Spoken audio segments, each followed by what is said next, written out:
Afrička ljubičica se na našim prostorima sadi i uzgaja kao sobna ili kućna biljka.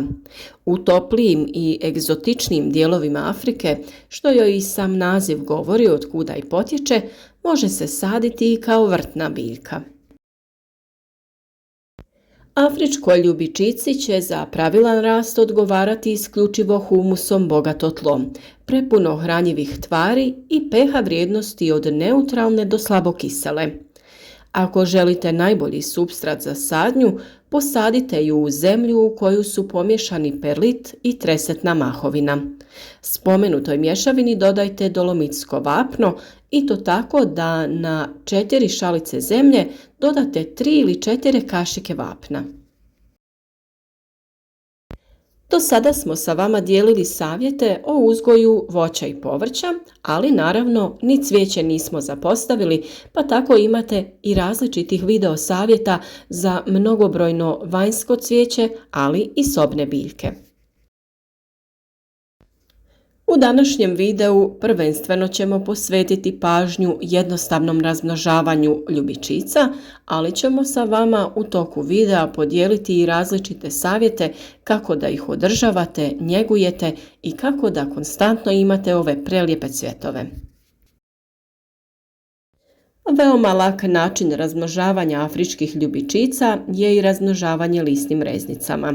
Dovoljan je samo jedan list ove ljubičice da bismo dobili novu prelijepu biljku. Preporučuje se da se ljubičica razmnožava lisnim reznicama tokom ljetnih mjeseci.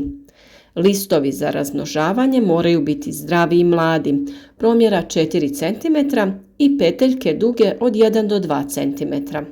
No, ni sada nije kasno za proces razmnožavanja, jer u kontroliranim kućnim uslovima možete ljubičice razmnožavati tokom cijele godine. Ovo je i odličan način da podmladite svoju kolekciju, jer tokom vremena kako biljke stare smanjuje se intenzitet cvjetanja. Što su biljke mlađe, imaju intenzivnije cvjetove. Za uzimanje lista za razmnožavanje odaberite biljku koja je dobro razvijena, bez znakova simptoma nekog oboljenja, sušenja ili oštećenja od štetočina. List treba da je dostigao svoju punu veličinu. Posude u koje ćemo posaditi listove treba da budu oprane i čiste, supstrat kvalitetan, a naravno, kao i uvijek, alat koji ćemo koristiti treba da je čist i dezinficiran. Možemo makaze ili nož obrisati vatom namočenom u alkohol. Na listu kojeg ste odvojili, lisnu dršku ostavite dugu oko 2,5 cm, a osnovu lisne drške zarežite nožem pod uglom od 45 stepeni. Ukoliko želite pospješiti ukorjenjavanje biljaka, možete rez lagano umočiti u hormon za ožiljavanje. To je hormon u prahu koji možete kupiti u specijaliziranim trgovinama ili vrtnim centrima. Također, naravno da postoje i druge zamjenske opcije. Jedna od njih je cimet, koji je odlično antigljivično sredstvo, spriječiti će propadanje reznice, a zbog obilja korisnih supstanci potaknuti će i kvalitetnije razvijanje korijena. Također, još jedan dobar preparat koji u ovu svrhu može odlično poslužiti jeste med. Samo lagano umočite reznicu u med i stavite u zemlju. Na sredini supstrata prstom ili nekim pomagalom poput olovke napravite rupicu u koju ćete lagano spustiti pripremljen list afričke ljubičice. Na taj način ovaj cimet ili hormon koji ste stavili neće spasti, te će ostati na listu. Kao i kod svakog ukorjenjavanja putem lista, za uspjeh postupka potrebna je vlaga. Obezbijediti ćemo je tako što ćemo redovno zalijevati zemlju i održavati je lagano vlažnom. Opcionalno, preko posude stavite najlon vrećicu ili prepolovite plastičnu flašu. Dobiti ćete mali plastenik u kome će list imati sve uslove za razvoj korijena. Ja sam koristila ovaj podložak od stiropola jer zadržava idealnu temperaturu i lakše je održavati vlažnost zemlje nego ako su svi listovi stavljeni u odvojene posude. A možete to odraditi tako što ćete u neku posudu staviti više zemlje te staviti više listova zajedno. Nakon što ste stavili sve listove u zemlju, posudu je potrebno držati na osvjetljenom i toplom mjestu, najbolje na prozorskoj dasci. Povremeno provjerite vlažnost u posudama jer ne smijete dozvoliti da zemlja zasuši. Postupak ukorijenjavanja i razvoja nove biljke traje oko 3 sedmice, a nova biljka će cvjetati već za 6 mjeseci.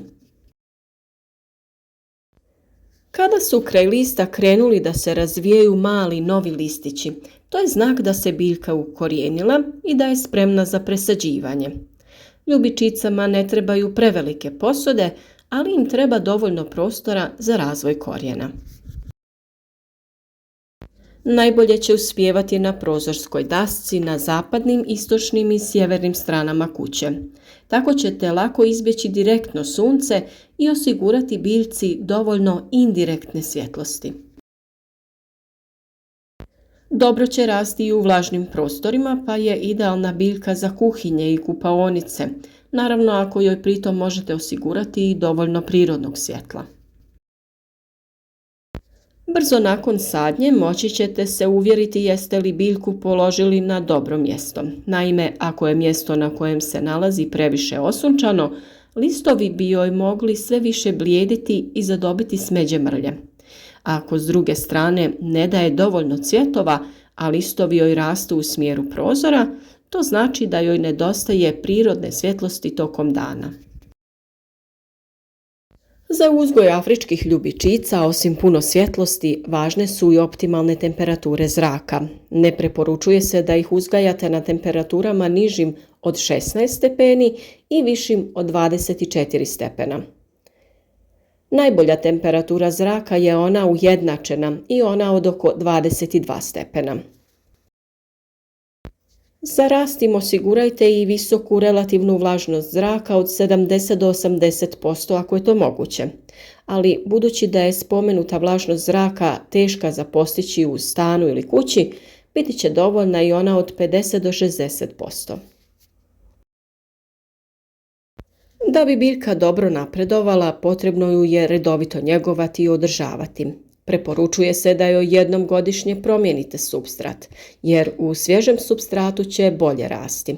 Osim toga, redovito joj skidajte ocvale cvjetove, jer samo tako možete ostvariti cvatnju tokom cijele godine. Mesnati listovi prekriveni dlačicama s vremenom će nakupiti prašinu. Afrička ljubičica ne podnosi namakanje listova ni močenje, pa izbjegavajte tuširanje biljke. Prašinu uklonite sa nekim mekanim kistom. Da biste osigurali pravilan rast i razvoj biljke, preporučuje se jednom sedmično afričku ljubičicu okrenuti za četvrtinu kruga. Tako će se pravilno oblikovati. Ako primijetite da vam biljka vene, a nalazi se na mjestu gdje prima dovoljno svjetlosti, vjerovatno je previše zalijevajte. Smanjite količinu zalijevanja jer zemlja mora biti vlažna, ali ne i mokra. Kod izostanka cvjetanja i pojave žutih listova, afrička ljubičica ne dobiva dovoljne količine prirodnog svjetla tokom dana. Ali suprotno od toga, sitne tačkice na listovima i cvjetovima znači da se biljka nalazi na mjestu gdje dobiva prevelike količine svjetla i sunca. Isto kao što ima zahtjeve s obzirom na prirodnu svjetlost, tako je osjetljiva i na vodu. Iako općenito voli vlažnost i treba je često zalijevati, pritom morate biti jako oprezni. Naime, voli vlažno, ali ne i mokro tlo. Stoga bi bilo najbolje da je zalijevate u podložak iz kojeg će biljka povući sama vode koliko joj je potrebno. Najbolje će joj ugoditi voda bez kamenca, odstajala 48 sati sobne temperature. Prevelika količina hlora iz vode može spaliti listove i dovesti do izostanka cvjetanja. A kako ćete najbolje znati kada je treba zaliti? Tako da se gornji sloj zemlje u dubini od 1,5 cm potpuno osuši. Tek je tada ponovno zalijte vodom. Iako neki preporučuju prihranu ljubičica hranjivom samo jednom godišnje, kako biste biljci osigurali konstantno cvjetanje, prihranjujte je 2 puta mjesečno, od proljetnih mjeseci pa sve do kraja ljeta. Možete da koristite gnojiva za prihranu cvijeća. Najbolje će joj odgovarati hranjivo istih omjera dušika, kalija i fosfora, otopljenog u vodi. Ako je afrička ljubičica postigla maksimum u tegli i korijenje više nema mjesta za daljnje širenje, potrebno ju je presaditi. Presađivanje se vrši u proljetnim mjesecima prije nego što započne novo cvjetanje. Znati ćete da je stiglo vrijeme za presađivanje i kada se stabljika počne izdizati iz zemlje. To znači da se korijenje toliko proširilo da je tjera lagano u zrak. Mislim da smo sa ovim pokrili sve savjete i nadam se da će ovaj video biti od pomoći da proširite svoju kolekciju ljubičica, obnovite stare i dotrajale biljke i da će neki od ovih savjeta biti korisni kako bi vaše ljubičice bile zdrave i cvjetale tokom cijele godine. Ukoliko vam je video bio koristan, podržite naš rad, podijelite video kako bi i drugima bio koristan i uživajmo zajedno u ovim i drugim lijepim biljkama.